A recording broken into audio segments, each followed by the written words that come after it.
जय हिंद। एक superintendent of police यानी एसपी एक थाने में अचानक से रेड मारने के लिए जाता है।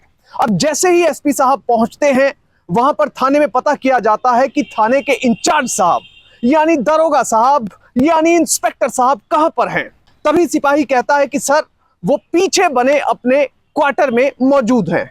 एसपी साहब सीधा इंस्पेक्टर के क्वार्टर की ओर भागने लगते हैं। एसपी साहब के साथ उनके गनमैन भी इंस्पेक्टर के क्वार्टर की ओर उसे पकड़ने के लिए दौड़ते हैं, पर तभी इंस्पेक्टर को यह बात पता चलती है और वो सीधे दीवार फांद कर फरार हो जाता है। इंस्पेक्टर तो फरार हो जाता है पर उसके घर से मिलता है लाखों रुपए का कैश। इस केस के बारे में बात करेंगे, पर सबसे पहले आपसे अपील कि आप बड़ी संख्या में हमारे वीडियोस को देख रहे हैं पर चैनल सब्सक्राइब नहीं कर रहे।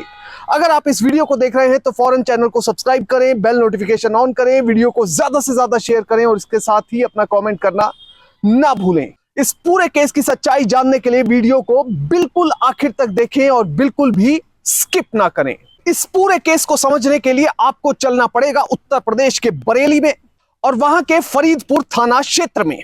पुलिस पूरे देश भर में ही नशा तस्करों के खिलाफ बड़े स्तर पर अभियान चला रही है, चाहे वो कोई छोटा अभियान हो या बड़ा हो, पर पुलिस का एक टारगेट रहता है कि जितने भी नशा तस्कर हैं उनकी कमर तोड़ दी जाए।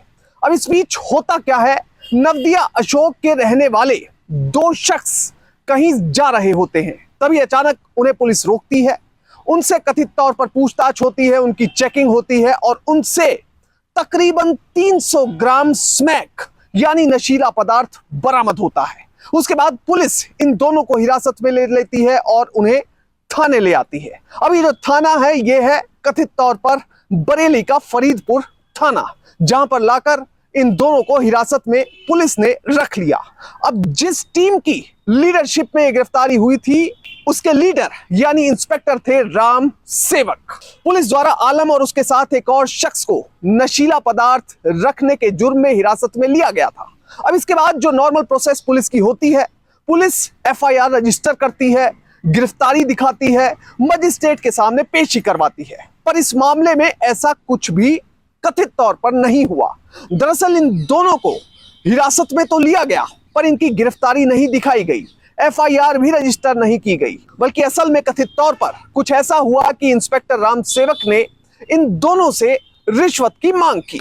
उनसे तकरीबन 7 लाख रुपए मांगे गए और उन्हें कहा गया कि अगर तुम पैसे दे दोगे तुम्हें ऐसे ही छोड़ दिया जाएगा, तुम्हारे ऊपर किसी प्रकार का कोई केस नहीं बनाया जाएगा। अब इसी बीच कथित तौर पर इंस्पेक्टर को 7 लाख रुपए की राशि मिल भी जाती है, दोनों ही तस्करों को छोड़ भी दिया जाता है और इसके साथ ही जो रिपोर्टेड फैक्ट्स हैं उनके मुताबिक तकरीबन 300 ग्राम का स्मैक इंस्पेक्टर अपने पास रख लेता है, जिसे बाद में बाजार में बेचने के लिए रख लिया जाता है। अब पुलिस के एक इंस्पेक्टर द्वारा नशा तस्करों से तकरीबन 7 लाख रुपए की रिश्वत लिए जाने का मामला न सिर्फ थाने के बाकी कर्मचारियों को पता था, बल्कि इसकी खबर और सुगबुगाहट धीरे धीरे एसपी साहब के कानों में भी लग गई। रिपोर्टेड फैक्ट्स के मुताबिक एसपी मानुष पारिक को जैसे ही इस पूरे मामले की जानकारी मिली, उन्होंने इस पूरे मामले में अपना स्टैंड क्लियर किया। उन्होंने कहा कि भ्रष्टाचार को तो बर्दाश्त नहीं किया जाएगा, पर इस इंस्पेक्टर को अगर उसने रिश्वत ली है उसे कड़ा सबक सिखाया जाना चाहिए।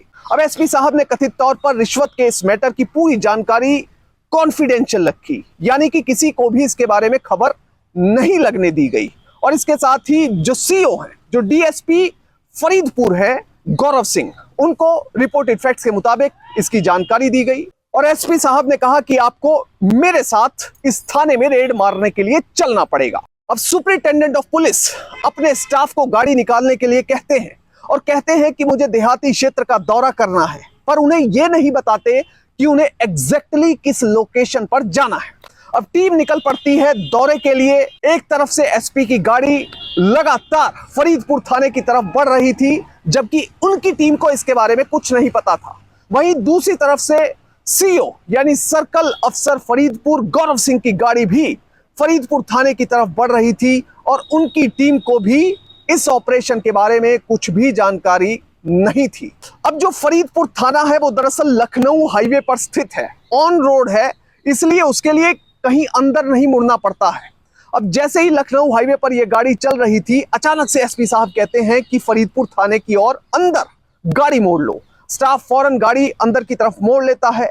इतनी देर में सीओ साहब भी वहां पर पहुंच जाते हैं और सीधा एसपी साहब गाड़ी से उतरकर बाहर खड़े सिपाही से पूछते हैं कि इंस्पेक्टर साहब इस समय कहां पर हैं। अब थाने में खड़ा सिपाही एसपी साहब को देखकर सबसे पहले सैल्यूट करता है और कहता है कि सर, इंस्पेक्टर साहब अपने क्वार्टर में मौजूद हैं, जो कि थाने के बिल्कुल बैक साइड में स्थित है और इसी परिसर में है।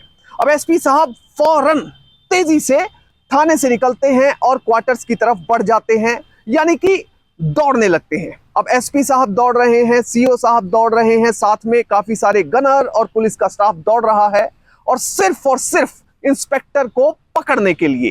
पर इतनी ही देर में इंस्पेक्टर को पता नहीं कहां से खबर मिलती है या फिर उसे शक हो जाता है, आभास हो जाता है कि उसकी गिरफ्तारी होने वाली है, क्योंकि पुलिस की एक बड़ी टीम उसके घर की ओर बढ़ रही है।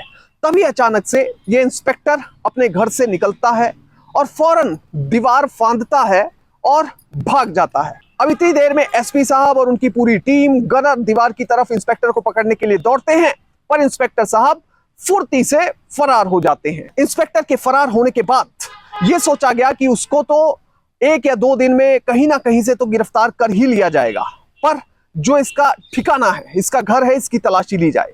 अब घर की तलाशी शुरू हो जाती है। वहां पर रखी चारपाई, यानी कि जो बेड होता है, उस पर सबसे पहले बेडशीट उतारी जाती है। अब जैसे ही बेडशीट को उतारा जाता है तो कथित तौर पर उसके नीचे से 50-50 हजार की 2 गड्डियां, यानी 500 के नोट की 2 गड्डियां निकलती हैं, यानी कि 1 लाख रुपया निकलता है। अब इसके बाद जो बेड आजकल बॉक्स वाले आते हैं, उसी तरह का ये बेड था। बॉक्स को खोला जाता है। अब जैसे ही बॉक्स को खोला जाता है तो उसके अंदर एक बैग मिलता है। बैग को बाहर निकाला जाता है और कथित तौर पर इस बैग को जब खोला जाता है तो इससे तकरीबन 9 लाख रुपए बरामद होते हैं। 1 लाख पहले ही मिल चुके थे और 9 लाख रुपए बैग के अंदर से बरामद हो चुके थे, यानी 10 लाख रुपए इंस्पेक्टर के घर से अभी तक बरामद हो चुके थे। इसके बाद पूरे घर की चेकिंग की जाती है। जगह जगह पर अच्छे तरह से देखा जाता है कि क्या और भी कैश इंस्पेक्टर के घर पर पड़ा है।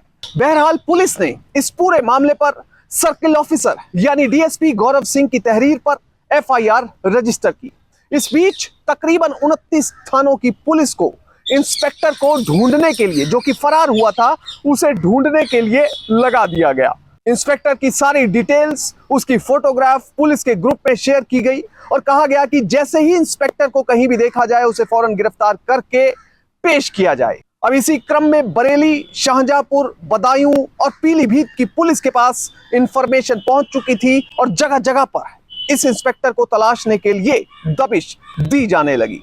शुरुआत में पुलिस को यह शक था कि जब एसपी साहब और उनकी टीम इंस्पेक्टर राम सेवक के घर पर पहुंची तो वो जो दीवार फांदकर फरार हुआ, उसके बाद वो सीधा शाहजहांपुर के लिए निकला, यानी कि वो बरेली से शाहजहांपुर पहुंचा है। इसलिए शाहजहांपुर की पुलिस को और ज्यादा अलर्ट कर दिया गया।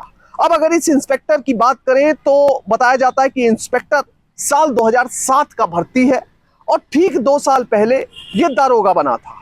दारोगा यानी इंस्पेक्टर बनने के ठीक 1 साल बाद बरेली के फरीदपुर थाने में इसे पोस्टिंग दी गई 31 अक्टूबर साल 2023 को। बताया यह भी जाता है कि इंस्पेक्टर साहब की पहले भी छोटी मोटी शिकायतें आती रहती थीं। इसके साथ ही वो लग्जरी गाड़ियां रखने के शौकीन थे।